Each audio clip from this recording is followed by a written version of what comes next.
পুরনো মোবাইল কেনার আগে কী চেক করা উচিত? এটা আমরা কম বেশি সকলেই জানি যে ফোনে কিছু বেসিক জিনিস রয়েছে যেটা চেক করা অত্যন্ত জরুরি। এটা চেক না করলে আপনি পরবর্তীতে কিন্তু বিপদে পড়তে পারেন। তো চলুন সেটি দেখাবো কিভাবে সেটা চেক করবেন। প্রথমত আপনার ডায়াল প্যাডে চলে আসবেন। ডায়াল প্যাডে আসার পর এখান থেকে আপনি একটু সার্চ ডায়াল করবেন *#06# এটা দিয়ে সার্চ করবে।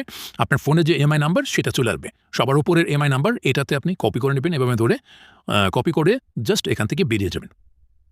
বেরিয়ে যাওয়ার পর এখান থেকে আপনি চলে যাবেন হচ্ছে গুগলে। গুগল থেকে বেরিয়ে গেলাম। আমি এখান থেকে ক্রোম ব্রাউজার থেকে দেখানোর চেষ্টা করব। ক্রোম ব্রাউজারে হয়তোবা কাজ করবে না।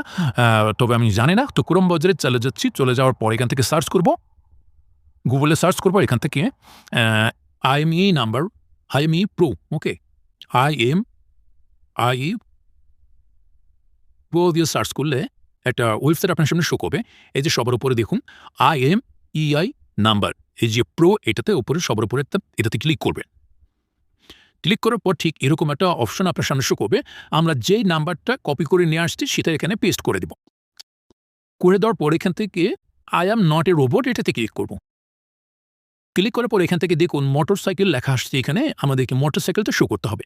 এখান থেকে আমরা মোটরসাইকেলটা শো করব এভাবে টিক মার্ক করে জাস্ট আমরা এটাকে ভেরিফাই বা নেক্সট দিয়ে দেব। দেখুন এটা হয় নাই, আমরা আরেকটা নিচ্ছি, নিয়ে দিয়ে দিচ্ছি। দেওয়ার পর এটাকে আমরা কিক মার্ক করে দেব। এটা হয়ে গেছে। হওয়ার পর এখান থেকে আমরা চেক এই অপশনটাতে ক্লিক করব। এই যে চেক এই অপশনটাতে আমরা ক্লিক করে দেব।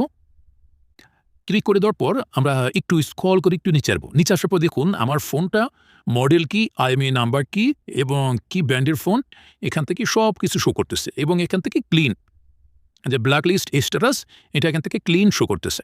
বুঝতে পারছেন? তো আপনি যখন একটা পুরনো ফোন কিনবেন আপনি খেয়াল করবেন যে এইখানে আসলে কী শো করতেছে। এখানে ক্লেম যদি থাকে, মানে এই ফোনটা যদি চুরির ফোন হয় তাহলে কিন্তু এটা পুলিশ বা সাইবার ক্রাইম থেকে মানে ব্ল্যাক লিস্টে করে দিতে পারে। অথবা কোনো কোম্পানির ফোন আপনি কিস্তিতে কিনেছেন, সেই কোম্পানির কিস্তি পরিশোধ হয় নাই, কোম্পানি ব্ল্যাক লিস্ট করে দিচ্ছে, এই ফোনটা আপনি ব্যবহার করতে পারবেন না ব্ল্যাক লিস্ট না ছুটানো পর্যন্ত। এখন পুরনো ফোন কেনার আগে আপনি এটা খেয়াল করবেন যে আপনার এখানে ক্লিন শো করতেছে নাকি ব্ল্যাক লিস্ট শো করতেছে। যদি ব্ল্যাক লিস্ট শো করে তাহলে মনে রাখবেন আপনাদের এই ফোনটা অবশ্যই পুলিশ খুঁজতে খুঁজতে আপনার ওখানে চলে আসবে। ওকে? পুরনো ফোন কেনার আগে অবশ্যই এটা মাথায় রাখবেন যে ব্ল্যাক লিস্টওয়ালা ফোনগুলো আপনারা কিনবেন না, যেখানে ক্লিন লেখা থাকবে সেই ফোনগুলোই আপনি কিনবেন। ওকে? তো ভালো থাকবেন, সুস্থ থাকবেন। দেখা হচ্ছে নেক্সট কোনো ভিডিওতে, নেক্সট কোনো টিপিএলে। আসসালামু আলাইকুম।